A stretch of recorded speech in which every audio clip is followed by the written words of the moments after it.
Әрбір мемлекеттің өзінің құрылымында заң бар. Исламның өзін шариғатты алатын болсақ, онда өзінің заңдылықтары бар. Кез келген мәселеде, кез келген амалда заңдылықтар бар. Сол заңдылықты орындасаңыз дұрыс болады, орындамасаңыз дұрыс болмайды деген мағына бар. Тура сол сияқты біздің мемлекетіміз бөлек мемлекет болғандықтан ол жерде өзінің заңы бар. Заңымыз ата заңымыз деп айтамыз, конституция деп айтамыз. Конституцияда бүкіл заңдар жинағы. Заң деген нәрсе болмаса, онда аласапыран уақыт дейміз ғой, сондай уақыт болады. Заң әрине міндетті түрде, ол заң бір ғана адамға емес, барлық адамға бірдей заң. Ислам халифаты кезінде де ата заң болған, пайғамбарымыз заманында да болған. Кейін қаншама империялар болды, аббасидтер, умайядтар, одан кейін Осман империясы. Соның кезінде де ондай заңдар болған.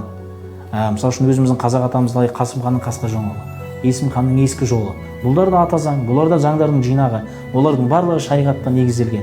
Мысалы үшін ұрлық үшін, бір адамды өлтіріп тастау, қасақана, қасастық деген нәрсе, құнын төлеудің барлығы шариғаттан алған. Біз тек қана Құранмен жүреміз деген адамдарды кездестірдік. Бірақ олардың өзінің білімсіздігінен, надансыздығынан.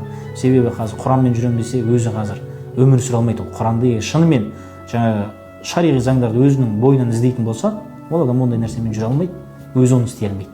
Бірақ өзінше айтады да, мен Құранмен жүремін, хадиспен ғана жүремін деп.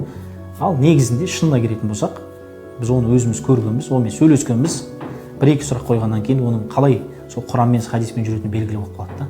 Арты белгілі болып қалады қысқасы. Конституция деп айтамыз, ата заңымыз деп айтамыз. Шариғи үкімдерге ешқандай қарсы емес, керісінше шариғат ол нәрсені қолдайды, бекітеді. Себебі заң кез келген жерде болу керек. Заң болғаннан кейін ол жерде тәртіп болады. Тәртіп болғаннан кейін ол жерде берекет болады. Ол дамиды, алдыға жылжиды деген сияқты. Заң болмаса, онда ол бейберекет болады ол жерде. Ол шариғатта да ешқандай қарсылығы жоқ, керісінше шариғат ол нәрсені қолдайды.